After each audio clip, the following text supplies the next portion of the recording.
Samantala, inasahan na raw ng kampo ni Vice President Sara Duterte na may madaragdag na impeachment complaint laban sa kanya. Kasunod po yan ang paghahain ng ikatlong reklamo ang ilang abogado, pari at madre. Ang mga basihan ng kanilang impeachment complaint sa balitang hatid ni Chino Gaston. Mga pare, madre at grupo ng mga abogado ang tumayong complainant sa pangatlong impeachment complaint na inihain laban kay Vice President Sara Duterte. Isa rin sila sa mga grupong naghain ng impeachment complaint laban kay Duterte noong December 2024. Pero na-archive ang kanilang reklamo nang maghain ng sariling complaint ang 1/3 ng kabuuang miyembro ng Kamara noong Pebrero ng nakaraang taon. Pareho pa rin ang grounds for impeachment na isinusulong nila laban sa bise. Culpable violations of the Constitution, betrayal of public trust, graft and corruption, and other high crimes. Nakabase ito sa umano'y maling paggamit ng confidential funds ng Office of the Vice President noong 2022 at 2023 at Department of Education noong 2023. Umano'y panunuhol sa mga opisyal ng DepEd, pagkontrata sa isang gunman para umano'y ipapatay ang Pangulo, First Lady at dating House Speaker, hindi pagdeklara ng lahat ng kanyang mga ari-arian sa kanyang salin at pagsusulong ng political destabilization at sedisyon. Kasama sa mga ebidensya ng reklamong ito ang testimonya ng mga tauhan ng OVP at DepEd sa mga nagdaang House hearing, gayon din ang affidavit ng umano'y bagman na si Ramil Madriaga. Inihambing ng grupo ang pananagutan ni Duterte sa kaso ng isang public school principal na nahatulang makulong ng 11 taon dahil sa pagnanakaw ng 5,000 piso. Can we give a free pass to the Vice President for stealing not one, not two, but 612,500,000 pesos? Do we give the Vice President a free pass just because she has a famous family name? How do we talk to our kids? We can send somebody for pocketing 5,000 pesos to jail for 11 years. We are saying to our kids, to our children, it's not right to steal, it's not right to lie, magnakaw at magsinungaling. Si mamamayang Liberal Party List Representative Laila De Lima ang nag-endorso ng reklamong ito. Ayon kay De Lima, lumapit sa kanya ang grupo kamakailan para hilingin na i-endorso niya ang impeachment complaint. Kasama rin si De Lima sa mga nag-endorso ng ikalawang impeachment complaint na inihain naman ng iba't ibang civil groups. Ang mga grounds po hindi po nalalayo doon sa mga grounds na sinabi doon sa second complaint. Hindi rin po ito lumalayo o nalalayo doon sa pinakamismong grounds ginamit ng more than 1/3 of the House of Representatives last year in endorsing and adopting articles of impeachment and transmitting the same to the Senate. Mas na-improve pa nga po. It's an improved version actually, if I must say. Inaasahan naman na raw ng kampo ni Vice President Duterte ang paghahain ng panibagong reklamo na ito. Wala na rin daw silang maidadagdag sa komentong inilabas nila noong nakaraang linggo. Patuloy ang kanilang pagmomonitor sa development ng mga reklamo at sasagot sa pamamagitan ng angkop na proseso. Ang naunang 2 impeachment complaint laban kay Duterte na itransmit na sa tanggapan ni House Speaker Bogie D. Chino Gaston nagbabalita para sa GMA Integrated News.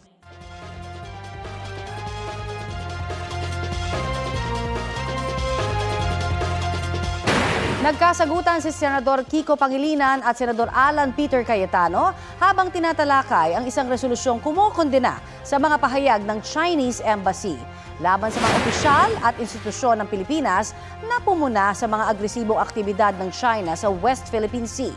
Nagsimulang magkasagutan si Pangilinan na may akda ng resolusyon at si Cayetano na interpellator nang ungkatin ang paggamit ni PCG Commodore J. Tariela ng caricature ni Chinese President Xi Jinping.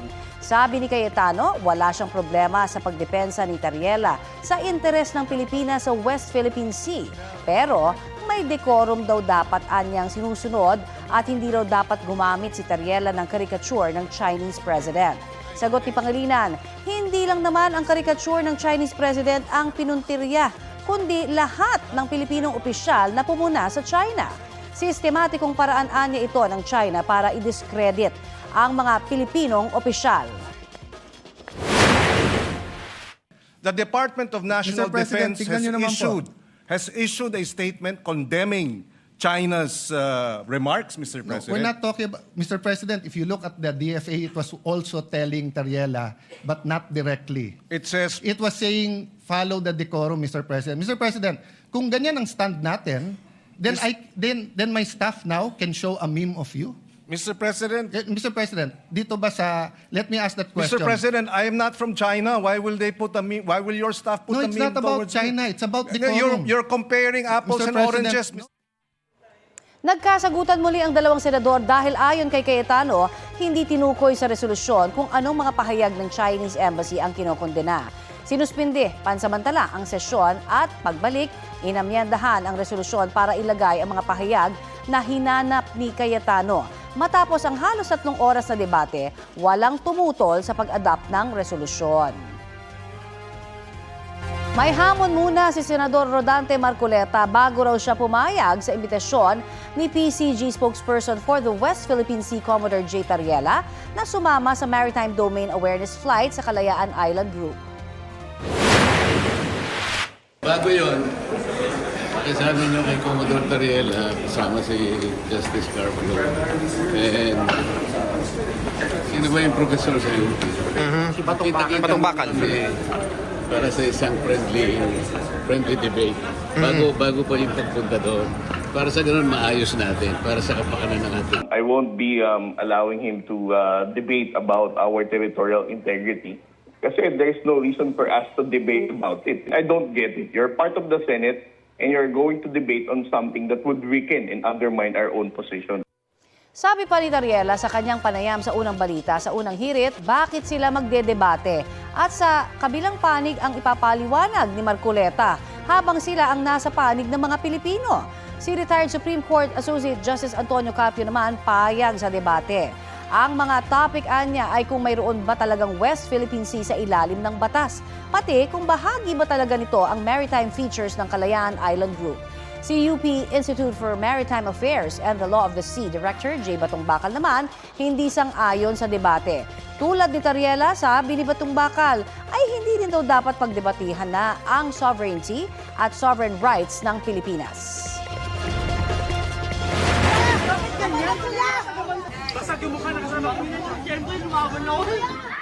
Hampas, suntok at sipa. Yan ang inabot ng 17 taong gulang na lalaki matapos pagtulungan ng 2 gwardya sa Intramuros sa Maynila nitong linggo. May ilang umawat at nakiusap sa mga gwardya na tigilan na ang binatilyo. Ngunit nagpatuloy pa sila sa pananakit. Naaresto ng mga tourist police ang mga gwardya. Ang ugat ng gulo, ang paninita ng mga gwardya sa binatilyong nagbibisikleta raw sa maling lugar. Sabi ng mga gwardya, hindi raw nakinig sa kanila ang binatilyo at sinaktan umano sila. Aminado naman sila sa ginawang pananakit dahil sa bugso ng damdamin. Sagot ng pamilya ng binatilyo, hindi basagulero ang binatilyo. Nagpapagaling pa siya sa ospital. Na-inquest na po ang mga gwardya sa Manila Prosecutor's Office para sa reklamong physical injuries. Ayon sa Intramuros Administration, iti-terminate nila ang kontrata ng security agency ng mga sangkot na gwardya. Sinusubukan pang kunin ang panig ng agency.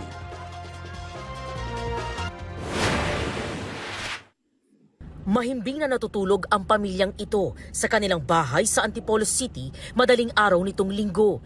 Hindi nila namalayan na isang lalaki ang nanloob na sa kanilang kwarto. Kinuha niya ang sling bag sa gilid ng kama at isinilid ito sa kanyang shorts. Kinuha niya rin ang isa pang bag, saka lumabas ng kwarto at tumakas. Kinaumagahan na nalaman ng pamilya na nawawala ang ilan nilang gamit. Yung kapatid ko po may pasok po sana yon. So 6 a.m. Hindi po siya nakakarinig ng kahit anong alarm. Kasi nga po, nawawala na yung phone niya. Ginising din po ako nung asawa ko, may pasok naman siya ng 9 a.m. So ngayon ang sabi po nila sa akin, nawawala yung cellphone nila tsaka yung wallet. Chinek nila ang CCTV sa kanilang kwarto at nakita ang lalaking nagnakaw. Kinabahan ako talaga ma'am kasi napahagis pa ako ng cellphone noon. Tapos sabi ko sa kanila, Diyan may nakapasok. Sabi ko may tao sa bahay. Natangay rin ang bag ng kapatid ni Mary Rose na may lamang cellphone, wallet at portable fan. Naiwan daw ng lalaking nagnakaw ang isang maliit na pala. Ang 3 bag na ninakaw na-recover sa kalsada malapit sa bahay ng mga biktima ayon sa pamilya. Pero wala na ang mga perang laman nito na aabot sa mahigit 10,000 piso. Ang wallet ng kapatid ni Mary Rose, ibinalik naman daw ng isang nangangalakal ng basura sa kanilang lugar. Wala na rin daw ang perang pambaon sana sa eskwela. Tanging mga ID na lang ang natira. Sumatotal, nasa mahigit 20,000 pisong halaga ng pera at gamit ang natangay. Ayon sa Barangay Mayamot, residente ng Barangay Mambuga ng sospek na dati na raw sangkot sa mga insidente ng akit bahay, carnapping at pagnanakaw sa Antipolo City. Nakita siya sa CCTV, sumuko na lang siya para hindi na siya ma-hotlist sa mga kapulisan namin. Viral na siya, kaya hinahanap na talaga siya ng kapulisan. Patuloy na hinahanap ng mga otoridad ang salarin na mahaharap sa reklamong theft. EJ Gomez, nagbabalita para sa GMA Integrated News. Ito ang GMA Regional TV News. Ihahatid na ng GMA Regional TV ang maiinit na balita mula sa Visayas at Mindanao. Patay ang isang construction worker sa Magpet, Cotabato nang matabunan siya ng lupa. Sara, ano ang detalye ng pangyayari? Connie, gumuho ang lupa sa ginagawa nilang bahay sa Barangay Pangauan. Base sa investigasyon, nagkakabit noon ang biktima ng steel bar sa gilid ng ginagawang bahay nang biglang gumuho ang lupa at bumigay ang tinutuntungan niya. Doon siya nahulog at natabunan ng lupa. Hinukay ng kanyang mga kasamahan ng lupa at makalipas ang ilang minuto ay naialis doon ang lalaki. Dinala siya sa ospital pero binawian ng buhay kalaunan. Nangako ang may-ari ng ginagawang bahay na tutulungan ang mga kaanak ng biktima. Wala ng buhay ng madatnan ng isang batang babae sa Silay, Negros Occidental. Natagpuan siyang duguan ng kanyang ama sa loob ng kanilang bahay, pati ang 2 pa niyang kapatid. Kritikal ang kondisyon ng kanyang ate habang maayos na ang lagay ng nakababata niyang kapatid. Sa investigasyon ng pulisya, 2 malalaking bato ang natagpuan sa crime scene. Pinaniniwala ang inihampas ang mga ito sa mga biktima. May person of interest na ang mga otoridad. Tuloy ang kanilang investigasyon.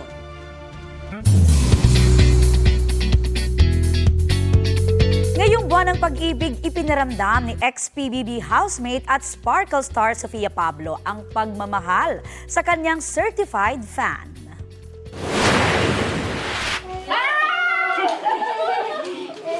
Warm hugs at smile ang isinalubong ni Lola Belen kay Sofia sa surprise visit ng Sparkle star. Si Lola Belen ang nag-viral matapos magbigay ng pera sa kanyang apo para i-vote to save si Sofia sa nomination. Caught on cam din ang lungkot ni Lola Belen nang ma-evict si Sofia.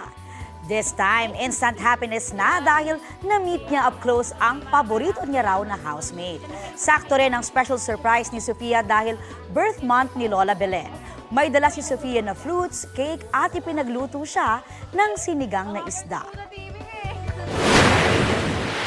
Lola, syempre po gusto ko pong mag-thank you kasi dahil po sa Ako ang dapat magpa-thank you sa Ay, iyo. hindi po. Suportahan kita habang ako'y buhay pa. Kung akala niyo po napapasaya ko po kayo, mas napapasaya niyo po ako. Dahil po sa inyo, mas namamotivate po ako na galingan.